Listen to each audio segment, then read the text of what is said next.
In this video, we're going to focus on the differentiation of parametric equations. Parametric equations, these are a set of equations that describe the relationship between, say, two quantities that can be expressed explicitly as functions of another quantity or variable, which is known as a parameter. For instance, we can describe a curve in the rectangular coordinate system using the quantities or the variables x and y. Okay, we can represent it as an implicit equation or an explicit equation in the form y equals f of x. The point here is that the only involved quantities are x and y. However, instead of a single equation involving only two variables, there are curves that can be represented or described as a set of equations involving some other variable or a third variable known as a parameter, hence parametric equations. Okay, so for instance, we have here y as a function of x. It's just a single uh, equation that describes a curve. We can actually convert this to a set of equations involving a third variable, say t. Okay, so we can express x explicitly as a function of t, the third variable, and also we can express y explicitly as a function of the third variable t. Okay, so these are parametric equations. For example, the general equation for a circle, x squared plus y squared equals r squared, r here pertains to the radius of the circle, can be expressed as a set of equations or parametric equations. So x can be explicitly expressed in terms of the third variable theta. We are using theta here as the third variable, so x equals r cosine theta. And also y can be explicitly expressed as a function of the third variable theta. So y equals r sine theta. Again, these are parametric equations. And by the way, we call these non-parametric forms as the rectangular form or rectangular equations. All right, so we have rectangular form, we have the parametric forms.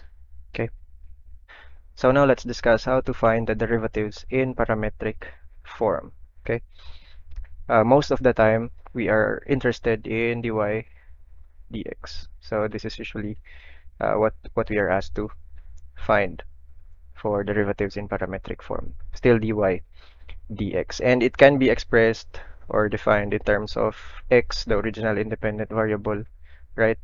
But again, for parametric forms, we have a third variable. So usually for these problems, we can express dy dx in terms of the third variable.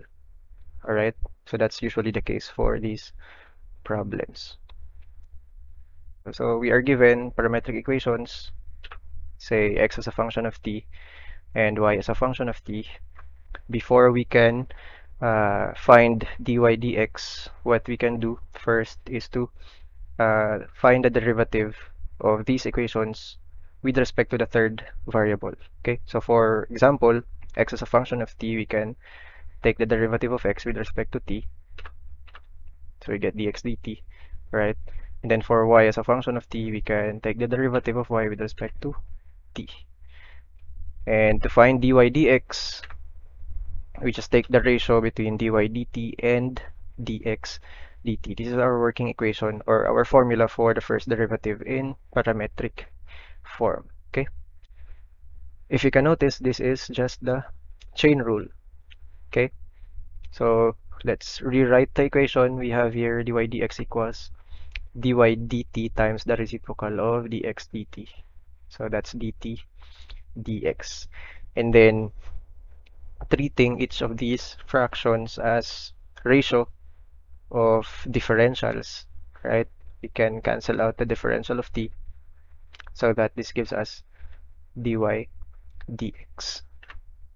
All right, so again, our formula, our working equation for first derivatives in parametric form is this one. Okay, So differentiate separately with respect to the third variable and then take the ratio. All right.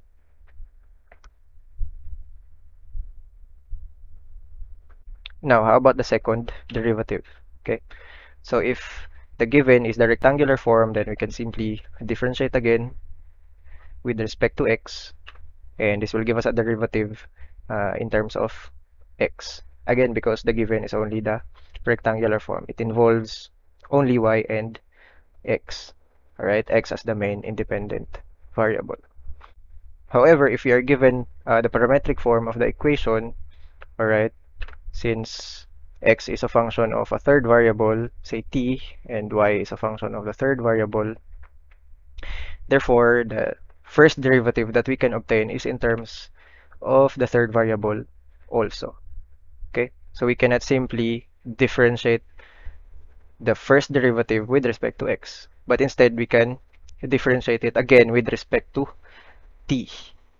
Okay, so to find the second derivative of y with respect to x in parametric form, first we need to differentiate again the first derivative dy dx with respect to t. That's the numerator of this formula. Okay, again, why are we differentiating with respect to t? Because dy dx, the dy dx that we can obtain is in terms of t, because parametric equations are the given. Okay, and then divide this again by dx dt. So let's check. All right, rewriting the equation in this form, we have here again, this is the numerator times the reciprocal of dx dt, that's dt dx. Okay, and then treating them as differentials, we can cancel out the differential of t, so that uh, this will result to d squared y over dx squared, or the derivative of y, the second derivative of y with respect to x. But again, the second derivative that we can obtain here is still in terms of the third variable. Okay, it can be t, it can be any other variable. All right, again, because we are differentiating in parametric form. All right, let's have some examples. First problem, find the second derivative of y with respect to x if x equals 3t squared and y equals 2t raised to 5. Okay, so let's assume here that we are required to find the second derivative of y with respect to x, but in terms of the third variable, in this case, t. So we can expect the first derivative that we can obtain is in terms of t, and also the second derivative that we can obtain later on, that we will obtain later on, is in terms of t. All right, so let's take the first derivative first. This is our working equation, all right, the formula. So we have here dy dx equals dy dt all over dx dt. Okay, so take the ratio of the individual derivatives with respect to the third variable. Okay, so y is 2t raised to 5, its derivative with respect to t is 10t raised to 4. So that's why we have here 10t raised to 4 in the numerator. So this is dy dt. And then dx dt, okay, so x is 3t squared, its derivative with respect to t is 6t. Okay, so that's our dx dt, and just simplify to get dy dx. Okay, so this is the first derivative of y with respect to x, but in terms of the third variable t. Okay, so now to find the second derivative of y with respect to x, so this is our formula, right? Take the derivative of the first derivative again with respect to the third variable, and then divide it by dx dt. Okay, so we can substitute here dy dx. dy dx is 5 over 3 t cubed, and then dx dt is again 6t. Okay, so on the numerator, let's take the derivative of this expression with respect to t. Okay, so we have 3 times 5 over 3 t squared, so that's 5t squared all over 6t. Then simplifying, this will give us 5 over 6t. This is now the second derivative of y with respect to x, but in terms of t. This is now our final answer.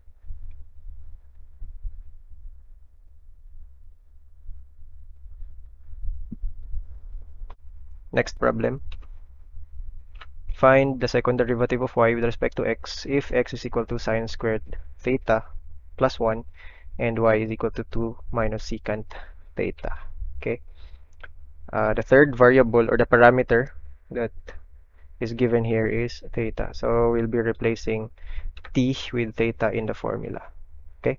So again, dy dx in this case is equal to the derivative of y with respect to the third variable theta divided by the derivative of x with respect to theta.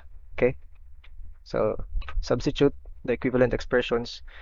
Y is 2 minus secant theta, so its derivative with respect to theta is this one, negative secant theta tangent theta, and then x is sine squared theta plus 1, so its derivative with respect to theta is 2 sine theta cosine theta.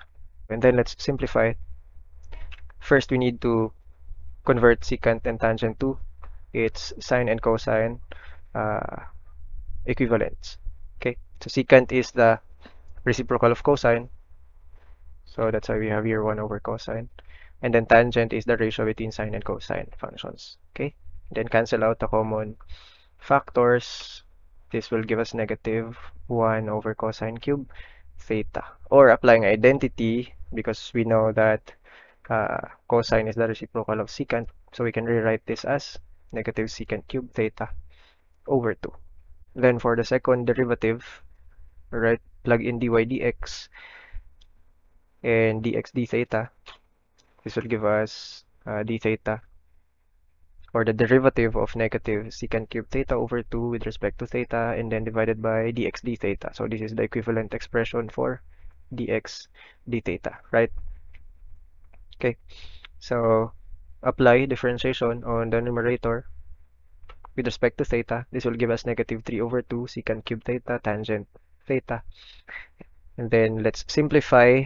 Again, apply identities for secant and tangent. Okay, so that we can cancel out the common factors and combine also some other common factors. Okay, so from here we can cancel out sine and then combine cosine cube theta and cosine theta. This will give us negative 3 over 4 cosine raised to 5 of theta. Or applying identity again for 1 over cosine theta, which is equal to secant theta. This will give us negative 3 over 4 secant raised to the power of 5 of theta. This is now our final answer. Last problem. Find the second derivative of y with respect to x if x equals e raised to 3t and y equals 3 times e raised to 4t minus 1. Okay, so first derivative with respect to x, it's the ratio between dy dt and dx dt. Okay, y is 3 times e raised to 4t minus 1, so the derivative with respect to t is this one. Okay, 12 times e raised to 4t minus 1. And then dx dt, since x is equal to e raised to 3t, its derivative with respect to t is this one, 3 times e raised to 3t. Okay, simplify, we get 4 times e raised to t minus 1. This is our first derivative with respect to x, but in terms of t. Okay, and then second derivative, differentiate again the first derivative with respect to t, and then divide it by dx dt. Okay, so let's plug in dy dx and dx dt. dy dx is equal to 4e raised to t minus 1, while dx dt is 3 times e raised to 3t. Okay, then perform differentiation in the numerator with respect to t.